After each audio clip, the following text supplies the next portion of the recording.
হরে কৃষ্ণ। শুরুতেই বলি ভিডিওটা কিন্তু আগের দিনের। আমি বিকেল 3:30 থেকে এইরকম প্রদীপের সলতে করতে বসেছি, আর আমার পুরো সলতে কমপ্লিট হতে প্রায় সন্ধে হয়ে গিয়েছিল। বাবানকে নিয়ে যে আঁকাতে গিয়েছিলাম যে জায়গাটায়, সেখানে হাট বসে, তো সেখানে আমি রাস্তার ধার থেকে এই প্রদীপগুলো আমার বেশ ভালো লেগেছিল, তাই এইগুলোই নিয়ে এসেছি। আর এই প্রদীপটা হচ্ছে সেরামিকের প্রদীপ, যেটা আমি দীঘা থেকে নিয়ে এসেছিলাম। তো প্রথমে প্রদীপগুলোকে সাজিয়ে নিয়েছি যাতে গুনতে সুবিধা হয়।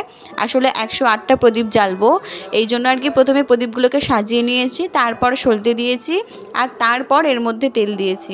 তো তেল দেওয়ার পর প্রত্যেকটা প্রদীপ আমি আবার সাজিয়ে যতগুলো লাগবে আর কি, তো তারপর একটা থালার মধ্যে নিয়ে তারপর প্রদীপগুলো জ্বেলেছি। আর আমার শাশুড়ি মাকে বলেছি যে যেন দিয়ে আসে। আসলে আমি প্রত্যেকটা সলতে ঠিকঠাক করব, সাজাবো, দেবো, অনেকটা টাইম লাগবে, এই জন্য দুজনে মিলেই করেছিলাম আর কি। তো আমি আগের দিন ভিডিওটা দিইনি এই কারণেই, পাশের একটা পুজো হচ্ছে, তো অতিরিক্ত মাইকের আওয়াজ, আমি এডিট করার পরেও ভিডিও দিতে পারিনি, তো আজকে দিচ্ছি। তো তারপর শেষে প্রদীপ দেওয়ার শেষে একটু বাজি টাজি পুড়িয়ে রাত্রিরের খাবার করেছিলাম পরোটা আর সিমাই। তো ভালো থেকো, রাধে রাধে।